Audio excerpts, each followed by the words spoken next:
Oh, is this the fluorescent? Oh, I wonder if we can go in here.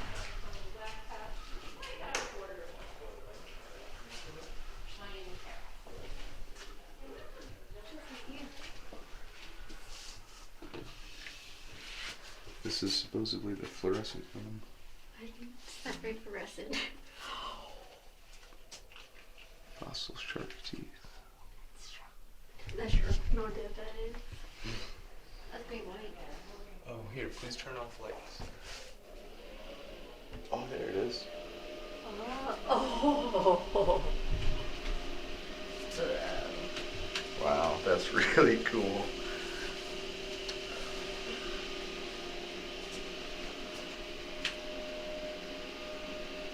We are at the Sterling Hill Mining Museum in Ogdensburg, New Jersey, and let me tell you, this place is pretty cool. Look at that. Look at how it comes up on the camera. Oh my goodness. Wow. I don't know if it's a rock or a stick. It looks like driftwood, but I think it's a rock. You want to go outside and look around? Yeah. Okay.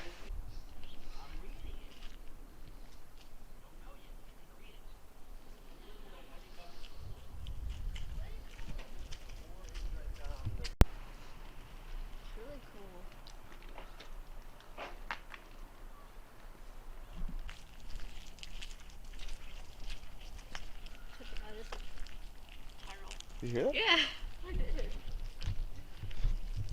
I was filming. That sounded like a scream. The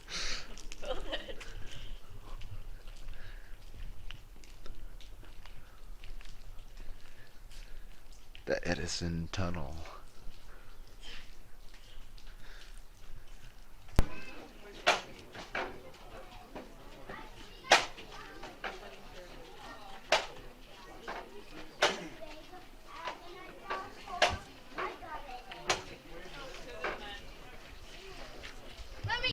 This here is called Zel Hall.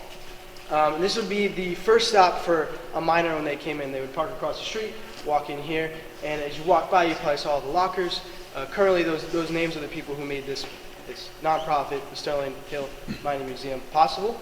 But the miners would come into lockers just like those. They would take their basket down. They would lower it, put their jacket on, their boots on, and they'd go to work. They'd come back and finish their day here. They'd put their jacket or their flannel on the hanger, raise it up, the warm air would dry it out, and they would then come into here. And in that back row, that back wall would have been the showers. So very, very close and personal with their co-workers. This would have been what a toilet system would have looked like. So you don't get stalls, you don't get the privacy that you might in your job today. But people really enjoyed and loved this job, as evidence is the amount of people who made this possible. You'll see their names over there. But like I said, this was a mine, right? So does anyone know what they mine from here? Ore. Yeah, ore, and zinc was the ore. So the three ore minerals were franklinite, willemite, and zincite. Ooh, it's the easy one, I forgot it.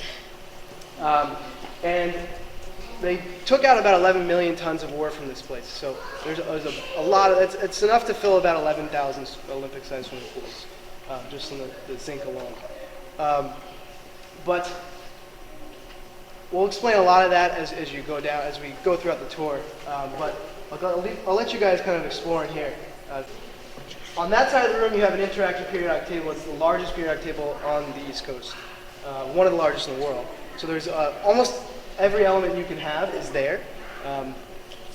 On that corner, we have a room where you can walk into and turn the lights on. You can see the fluorescence. One of the things this place is known for is the fluorescent minerals. And there are about 87 or more of those that were discovered here, and about 400 other minerals. So it's a very unique spot. You'll see all those minerals later. But I also want to put your attention to that case over there. There is a meteorite that fell, if anyone remembers, you remember, right? Either last year or earlier this year in Titusville, New Jersey, and we have that now. There are also some other meteorites over there, one of the largest meteorite collections on this coast as well. So with that, give you 25 minutes or so and enjoy. Look around.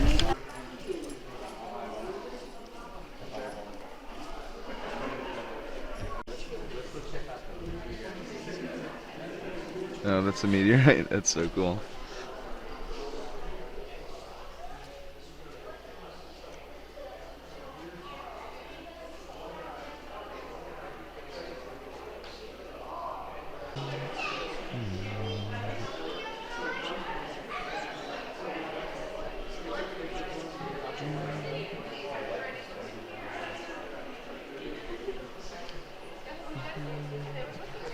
Look at that quartz.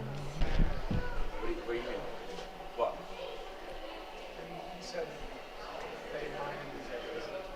Oh yeah. That's, you can tell from the Colorado Rapids from the rocks.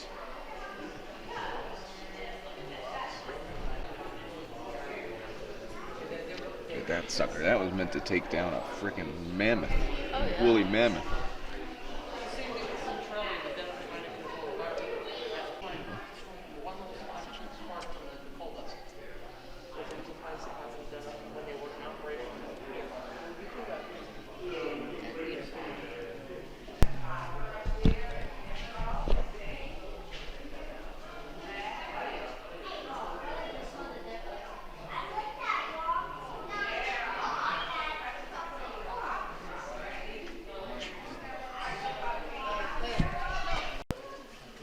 Which side is the fool's and which side is the real?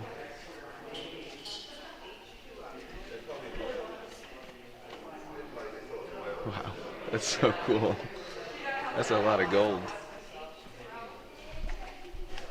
You like, because you got the silver up there with the silver ingot in 47. See that square there, the rectangle square? Yeah.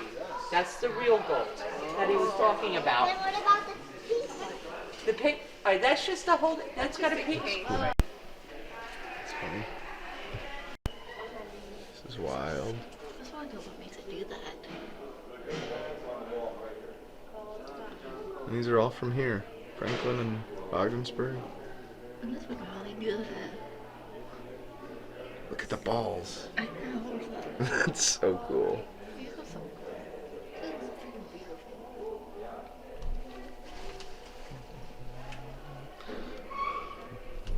Is it me? Was that big Mars?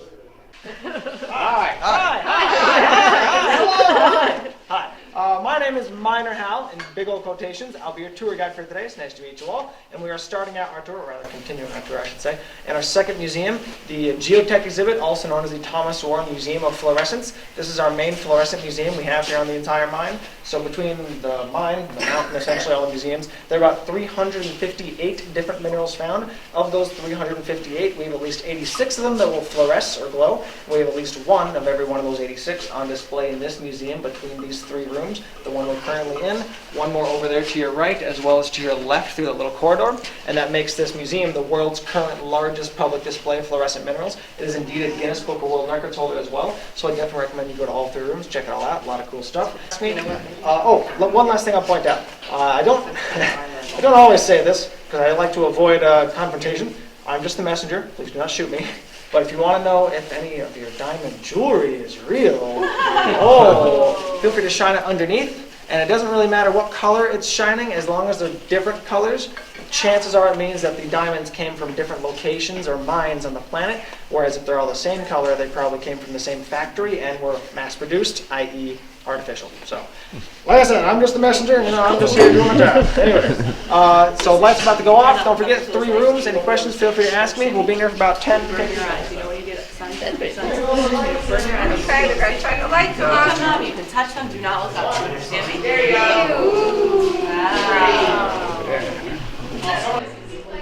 Wow. Whoa. Amazing.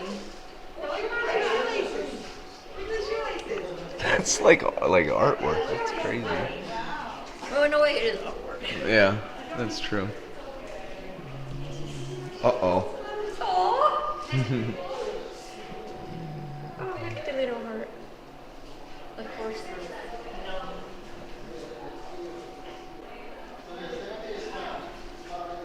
Wow, look at that one.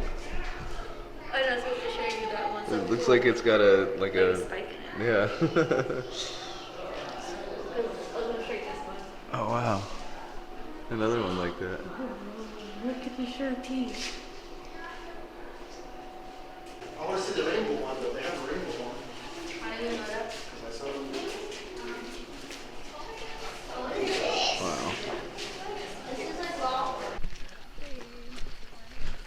Very good.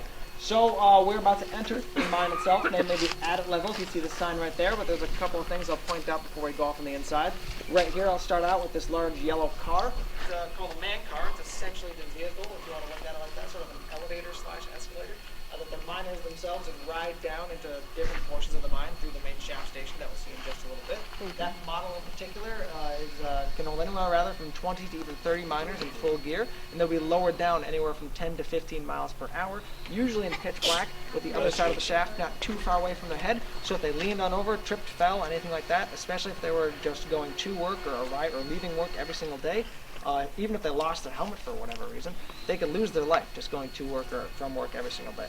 Just a small example of how dangerous it could be just to be in the mine, let alone to be working in the mine itself, but we'll see a lot more of that further on in when I point it out. The next thing I will point out is this large blue tunnel you will actually come over here today. That's just a conveyor belt, like what you would put the groceries on at the grocery store. Except the long and short of how that works around here essentially is once any particular portion of the mine has blasted out large fresh chunks of rock, and they're made nice and tiny, about the same size as the ones I'm standing on here, maybe a little bit bigger, smaller, give or take. They'll be loaded up into what's known as an ore bucket. An ore bucket, a very big example of one rather, is right next to me here. It's as literal as it sounds though, just the big metal bucket. We actually saw a lot of the older examples of them as we walked out the last museum. They look like large metal trash cans with hoops on top essentially. But once these are full of minerals, nice and tiny ones, they'll be brought up the main shaft station, unload these minerals onto the conveyor belt. That would then bring them all the way across, and then dump these minerals into those 4 drums you'll see on the opposite end. And once those drums are full, they would load themselves up into several trains that park themselves right under these same drums, and then haul them all the way over these minerals to Pennsylvania to be smelted down with coal. Specifically a type of coal that's commonly found, as well as in Pennsylvania, called anthracite coal. So it's very cheap and cost efficient to do it this way, especially since we're right now. So ore buckets are loaded vertically along the shaft station, ore cars are loaded horizontally. We'll see a much closer up example of these ore cars as we go further on in, but the whole idea behind them is their design, and that is the shape is a V shape, like the letter V, so it becomes very top heavy when it's full of large heavy minerals, and becomes very easy to tip on over. Essentially the heavier it is, the more things you shove on inside of there, the less work the miner actually has to end up doing, because they just have to tip it on over and let gravity do all the work for it. Any other questions though before I continue and we get on the inside? Ore carts, how do they get them in and out?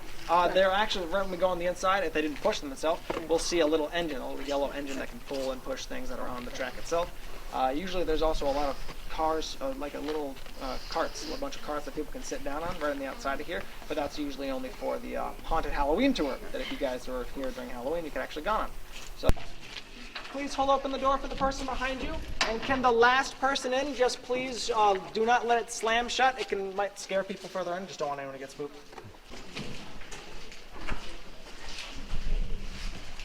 Left side.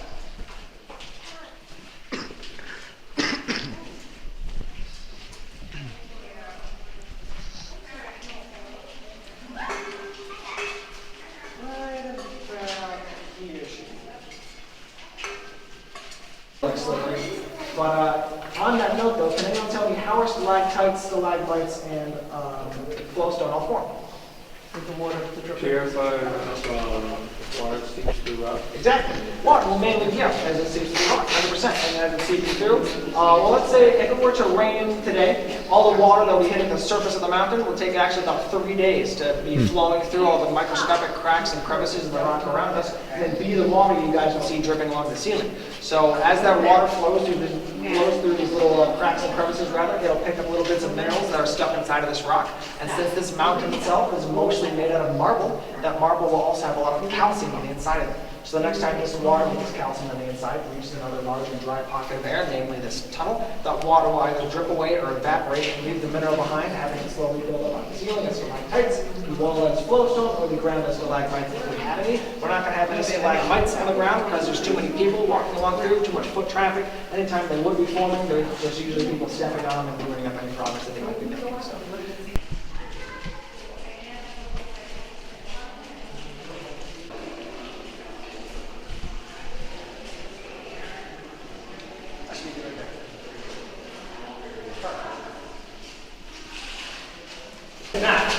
I'm sure you guys have already noticed we just walked through what looks like a visually different portion of the mine. That's just because we walked through what's known as an air door. And the purpose of the air door, as you may have guessed, is keep all the air in the mine, so that way the miners can continue to not only breathe, but also to be operating their equipment. Any large, heavy piece of machinery that would operate on compressed air or be pneumatic is simply a lot less likely to cause any type of accident or explosion than, say, gasoline, kerosene, even electricity. Just much safer that way we use compressed air. And because of that, if you guys have to look right above your heads, you'll notice two large iron pipes. There's the smaller pipe that's closer to the rock wall that the miners would use to pump in all this compressed air I just mentioned, whereas then there's that larger pipe that's closer to me, which is the pipe that the miners actually use to pump out all water that would naturally be flooding the mine during all hours of operation. So between, like I said before, how the whole mine is completely flooded with water, exactly this one level, between the natural level of groundwater in this area, which is about 30 to 35 feet, straight down, give or take, as well as the rainwater always flowing along into the mine because we are at a bit of a decline. It's technically always in the process of being actively flooded, and because of that, when the mine was still open and in operation, that pump was on 24/7, always pumping out this very clean water out to several other nearby bodies of water. But however, today it's no longer used because the mine is no longer an active mine, totally flooded aside from this one level. However, the most I've ever seen it be flooded myself since I've worked here is probably about up to my shins, give or take, maybe my knee. And I was about where I was standing, maybe a little bit farther down, give or take. But in big emergencies like that, especially, I think you guys remember Hurricane Sandy a couple years ago? This is before I was working here, but from what I've heard, the water that flowed on into the mine from the storm, after the storm dissipated, the water that was in here was actually flowing back out those big green doors through the cracks in a nice big torrent, like kind of gushing out. That was one of the few times that they turned back on that big pipe to actually get all the water out of it. So that big pipe does still work, we just use it for big emergencies. I'm sure you guys once again already noticed that this all looks a little bit different. That's because we're going underneath a section of rock and ground around us that is known as bad ground or loose rock. And all that means is that were these reinforcements not here, this particular section of the mine would probably be one of the first areas to collapse or give way in the event of any accident, explosion, an earthquake, all that stuff. It's just a lot more fragile, this rock. And because of that, that's why these reinforcements are here. They're simply a series of concrete slabs and steel beams in which everything stays where it needs to be.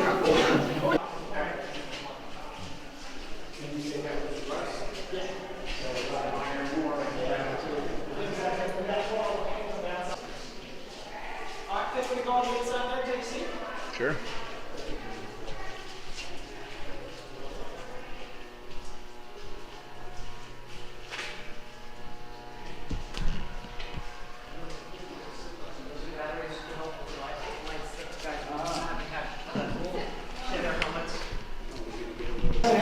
The room you're in now, you guys notice the sign up front, this room is known as the lamp room.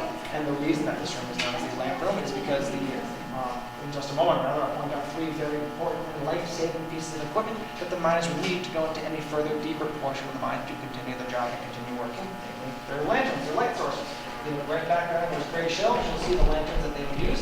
Those red and yellow packs are lead-acid batteries that were invented by Thomas Edison about 100 years ago, give or take. And just one of them would be able to provide a miner anywhere from 8 to 12 hours of battery life and light during the miner's shift. Whereas at the end of their shift, they're going to come back in here, plug the light on into the stand, and let it charge overnight. If they did not do this, their light could potentially go out the next time they were working, whatever that may have been.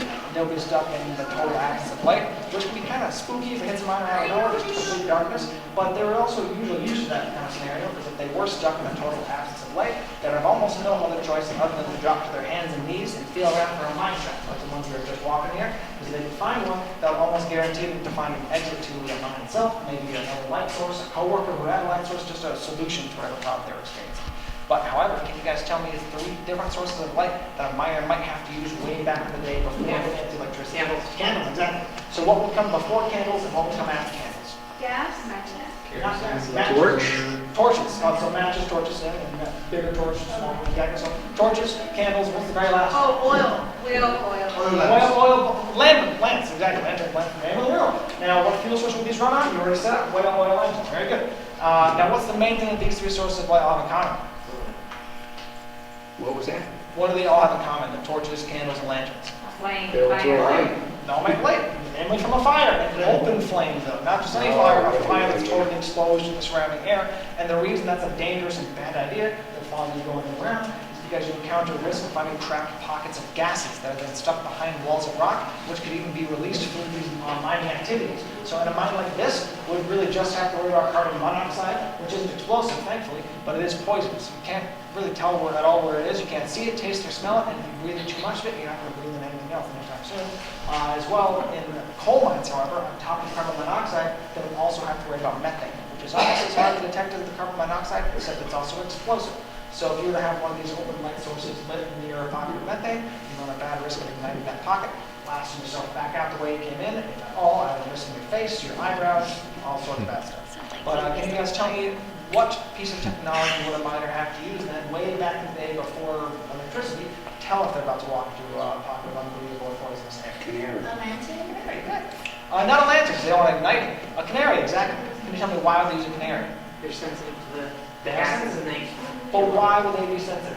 Because I mean, pretty much anything that's alive will be sensitive. They want Probably because the lungs are so small. Exactly, that's exactly a nail on the head. Yes, the canary is very tiny, and since the canary is very tiny, it also has much smaller lungs, and therefore breathe much quicker than the miner, or aspirate much quicker, and then circulate any toxins in the air through its lungs, bloodstream, and body almost instantaneously, and die just as quickly. So the whole idea was if your canary stops chirping and dancing around in the cage on your hip, you're having time to get on out of there, otherwise you'd be next. Not fun stuff. Definitely not a foolproof method. They also could have just had a super sick, super old canary that jumped in for any other reason. They had no idea. They were not really fair to the canary either. So they invented a later on method called a Davy safety lamp. There's a good example of it right here. Invented by Sir Humphrey Davy over in the UK. And the main difference with this lantern and the ones we've already discussed being as opposed to an exposed or an open flame, the fire on the inside is covered with this glass canister and the top surrounded by these porous metal holes. So while it wasn't totally exposed to the surrounding air, the fire on the inside could still interact with it and be influenced by it. So if you're about to walk into a pocket of methane with one of these lanterns lit, as opposed to exploding into your face, the fire on the inside would simply change to become blue. Much like the pilot light in your stove and stuff like that. Just much more accurate, natural, and safe way for the miner to tell exactly what they're about to walk into, as opposed to sacrificing a little bird every time, not really fun for the canary. However, still very much a tried and true method, still does work. We just use things like carbon monoxide detectors and other electrical devices because of that much more efficient, but very much still a tried and true method, does still work. Now, however, in the unfortunate event that despite all these prevention methods, a miner did still end up in a pocket of unbreathable air that they couldn't really get out of, they made use of this little pack right here called the self-rescuer. This is just what it looks like packed up. Unpacked, it looks kind of like the bottom half of a gas mask. Except contrary to what you might think, it does not actually provide you with oxygen, and instead scrubs the carbon dioxide you'd be breathing out back into breathable air for about 15 to 30 minutes or so. And while it does this, this bottom metal container that you would not only be holding onto, but also houses the chemical reaction that allows this whole conversion of air to even take place, it gets very, very hot. So you sort of have a two-layer time limit between how long the device can physically convert this air, next to how long you can physically hold onto it and breathe the hot air in while it does so, because you'd be blistering your lips, all sorts of stuff, to get yourself to another, if not hot and breathable air, maybe another self-rescuer, just out of the mine, whatever you have to do. Now, and also coal mines or self-rescuers are about 3 times the size, just so you know. They're a lot bigger because coal mines are usually a lot deeper and more dangerous for many reasons. Now, the last thing I want to mention is this white board right here. Now, it's called the brass tag board. It is essentially what the miners would use to clock in and out of their shifts every time they came on into the mine to work, except here it's more so used to tell not only where a miner is working for that day, but if they're actively working, as well as if anyone is still in the mine. So the whole idea was at the end of the day, once the miners had completed their shift, they would then come back in here, put all their equipment away that they got, and then hang their tag back up, because they would have their tag with them for the day, then go on home, or at least they would change shifts, because the mine was open 24/7, they would just swap shifts every 4 hours a day. And when the shift would change, if one of these tags, after the miners had put them all back, was still missing, in the worst case scenario, that could mean that the miner who that tag belonged to had an accident. They were trapped, they were stuck further in the mine, and they needed someone to go back into the mine and rescue them to save their life. And if this was the scenario, the foreman or whoever noticed this missing tag essentially would get a team together with supplies, send them down into the mine base where they're supposed to be from the tag designation essentially, save this miner's life and get them out of there. However, if it was just a miscommunication, the miner either forgot their tag at home, maybe forgot it somewhere else, or dropped it out in the mine, and just no one's life was in danger, then the rescue team's supplies and time were not only wasted, but their lives were also put at risk to go save someone who wasn't even there. The miner who caused this whole misunderstanding, if he wasn't outright fired when they found out who did it, he could be at risk for the worst duty in the mine. Again, if you catch my drift, hint, hint. Questions?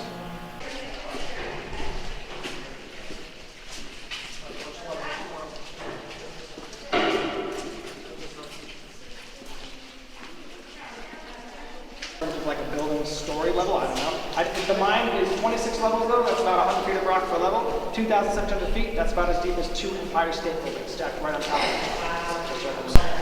Got all places that we have up to this point. They got their brass tag, and let's say the brass tag said they're going to work on the 9th level of the mine that day. The 9th level will be about 900 feet down. The miner is going to come over here. Let's see that signal station at 900 feet is shown with 3 bells, 1 bell, and you'll proceed to ring them just like so. And that will indicate to the operator of the hoist station in that little cubicle right over there. Not only that, a miner had to go somewhere, where another miner had to go, but after another couple of minutes, they would ring 1 bell of their own to indicate it's no longer safe to try and get on or off the main car because it's about to start moving.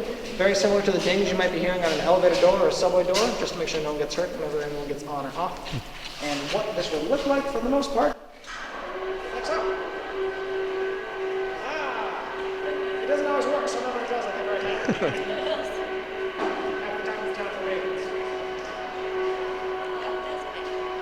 Yeah. Exciting stuff.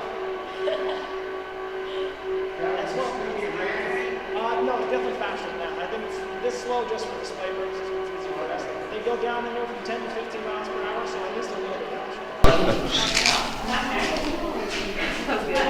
Alrighty. Can everyone hear me?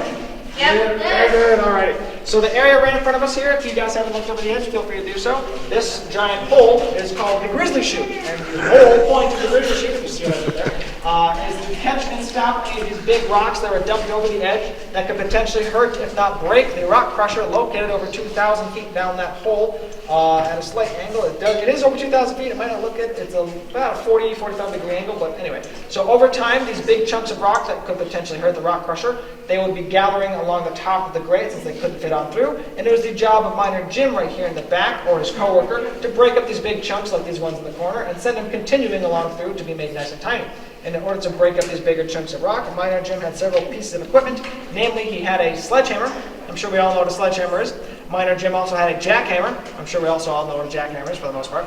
And if these first 2 hammers did not work, miner Jim also had dynamite, which made this one of the most dangerous, if not the most dangerous job in the mine, as well as the first job for newcomers into the mine, sadly. And so if you just started to work here, they'd stick you with this job, mainly because the survivors of this job, quite literally, the veterans in the mine, already did it. They already survived it. They wanted someone else to have their turn for it. They didn't want to do it anymore, so it's someone else's turn. And unsurprisingly as well, most accidents in this mine tended to occur when the operator of this job did not wear their only piece of safety equipment that they have access to. It's kind of hard to see, but it's a little leather harness that goes around his back and waist, which is then attached to the steel chain and wire at the top here. So were he to fall through the grate, which he could totally fit through, he'd only fall about 10 or 15 feet, pretty much where the water starts, if you're looking over the edge. Hopefully wouldn't get that hurt. He could climb his way back up. However, it's on days, whether it be due to arrogance or ignorance, take your pick, does not make much of a difference. When miner Jim's co-workers over 2,000 feet down that hole saw maybe half of Jim's helmet, maybe someone saw one of Jim's boots, but no one ever saw Jim again. Oh. I would hope so, but no one is alive how she did it.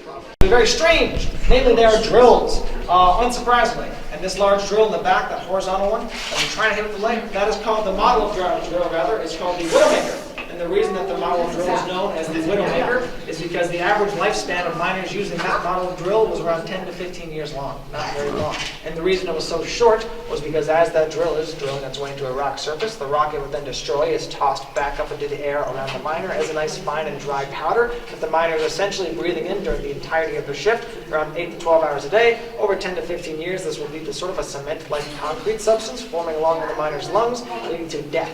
I imagine very uncomfortable with that as well. In a mine like this, that condition will be known as white lung due to the minerals causing it, although you guys have probably heard of black lung before. That's just caused by mines, coal mines rather, just different minerals causing it, the exact same condition. They invented a later on model of drill that involved a method using water rather than nothing, so that when instead of a dry powder tossed into the air, it was instead a wet slush or a muck tossed at the back of the drill, and no one had to breathe in anything harmful or poisonous. It was just, they just had to shovel out some mud every now and then. So while it wasn't poisonous, it was still backbreaking work, wasn't very good, but no one really wanted to do it anyway. However, just because these newer drills were invented to be safer does not mean that they cost any less money than the drill they already had well, then the drill that they already had, as well, the drill that they already had still worked, still did its job as a drill. So usually it just came down to a draw of straws. For whatever miner would have to use the poisonous or life-threatening / shortening drill for that day, as well, on top of the fact that the people who own the mine, they're usually very cheap, so they just didn't really care. And all of this, if you keep that in mind, with the fact that the miners also had to spend their own money to buy their own candles. And if you ask about gas masks, I always get the question about why they use gas masks. It all depends on the time period, if they're very commercially available, how much they cost, because the miners would more than likely have had to buy it themselves. So it all is situational. Questions?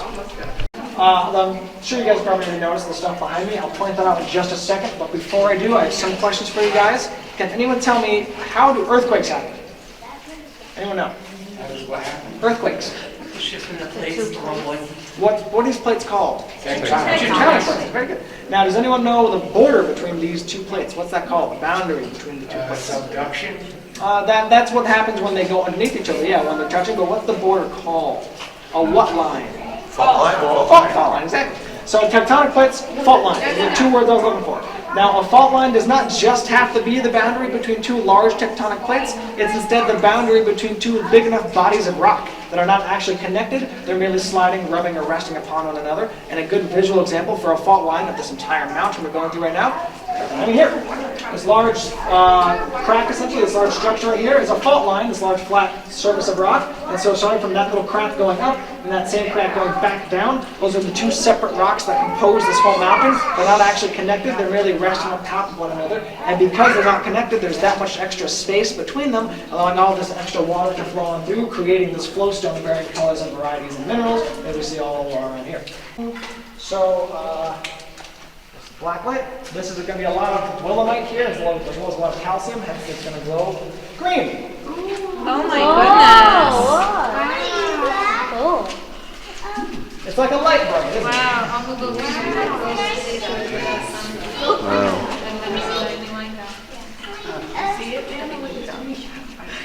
Magic. Alright, that's it. I just want to say that. So, the room we're in now, I'm sure you guys already noticed the sign out front. This room is known as the Rainbow Tunnel.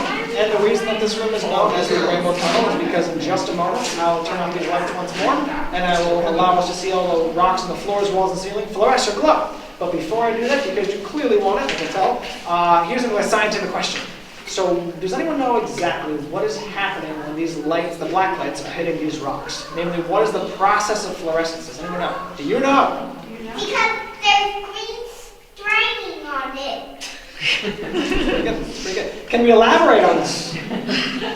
It's the absence of certain rays of light or something. It's black light, right? That makes it. Not really. You'd be surprised. Not really. It does sound like that, though, but not really. Does anyone else? Any other guesses? I don't know if I believe you. How about this? Does anyone know what's everything everywhere made of? Atoms. Atoms, not rocks. I like to guess them. Respect that. Atoms. Now, does anyone know what atoms are made of? Matter. You're not wrong, but more specifically. Protons, electrons, neutrons. Very good. Now, does anyone know of these three parts, which two of them compose the nucleus, or the core of the atom, or which one part does not? You can either tell me either answer gets in the same spot. Alrighty, don't worry. Don't worry, guys, I got you. So it's the protons and the neutrons that form the nucleus of the atom, the core of it, and that leaves the electron orbiting around this nucleus. Visually similar on paper to how the planets orbit around the sun. Realistically, that's not at all what it looks like. It's more of a cloud. It doesn't really matter for our purposes. So when you imagine an atom, imagine the planets orbiting around the sun, that little on paper example. So when the energy from these black lights hits the electrons that are orbiting around the nucleuses of the atoms that make up the molecules of these rocks, a lot of layers in them. When the energy is absorbed by those electrons will become a lot more energetic than they already were. They'll move around a lot more, and they'll change orbit with this new energy. They'll essentially jump, and they'll go from either level 1 to level 2. Remember the whole example with the planets orbiting around the sun? 1 to 2, 2 to 3. Then once they're done jumping, they'll go back to their initial spots. They'll go from 3 to 2, 2 to 1, and they'll finish jumping. They'll shoot back out, and once they return to the initial spot, the remainder of this energy that they just absorbed, that they used to jump, back out into the world around them in the form of a photon, which is what? Light. Visible light. The only reason that any of us can see anything besides our eyeballs is light. Visible light. Very good. Raw energy, if you want to look at it like that. Don't worry, science class is over. I can tell I got all your attention, so don't worry about it. I do have one little fact though. So if you guys have ever heard of the term phosphorescence, that's the exact same thing as fluorescence, the only difference being the source of the energy. So fluorescence is when these rocks are glowing with the black lights actively on, whereas phosphorescence would be if I turn off all these lights afterward, the rocks will still continue to phosphoresce or glow for a little while. So it's essentially an internal and an external source of the energy. Phosphorescence is when they're emitting it themselves, whereas fluorescence is when they're actively absorbing it and shooting it back at themselves. So you can kind of view the rocks like they're batteries, and they're just losing charge when these lights are off. All right, here's all the lights in 3, 2, 1. Yeah, you can stand and walk around if you want. We'll be here in about 5 minutes.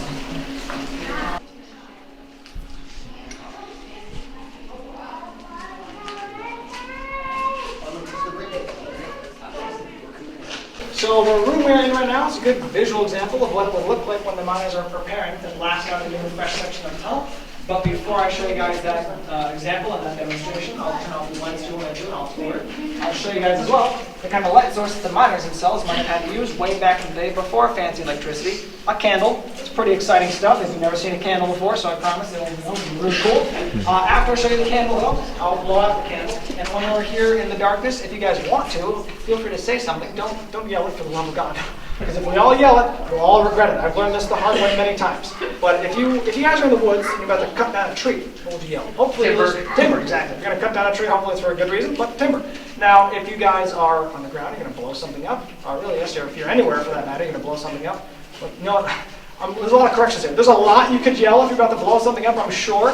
What I'm looking for if you guys are about to blow something up, what do you think that is though? Fire in the hole. Fire in the hole, exactly. Like I said, there's a lot you could yell, I'm sure, if somebody's about to be exploding. But fire in the hole is exactly what I'm looking for. So in just a moment, I will blow out these candles. When I blow out the candles, I'll count to 3. When I get to 3, if you guys want to, feel free to say fire in the hole, and I'll set up the demonstration. And don't worry, it's not going to be super loud, so hopefully it won't scare any of the kids. The kids hopefully will. So really quick, I'm sure you guys have already noticed the flashlight that's been on my head up to this point. However, way back in the day, the equipment that the miners had was a candle on a special candlestick. It had this large side spike and this large back hook as well. They'd use that back hook, slide the candle, if I can find it, right. Yeah, I swear it works. There we go. Slide the candle onto the head, where my flashlight used to be, and then use the candle on their head, walk it to the place of work, wherever that would be in the mine. Then once they arrive at their place of work, they'll unhook the candle, use a large side spike that jam it along into a rock crevice or somewhere along the rock wall, so that they can still have a light source and not have to worry about the candle looking up and down their head and turning his pickaxe. Much more efficient that way. Now I will unhook this candle. I will blow out all the candles, and this way we'll count to 3 so my coworker here does not get too tired. So, first things first. And last candle. Don't worry, that'll not be too scary, I promise. Very good. Now, 1, 2. I gotta find the button. 3.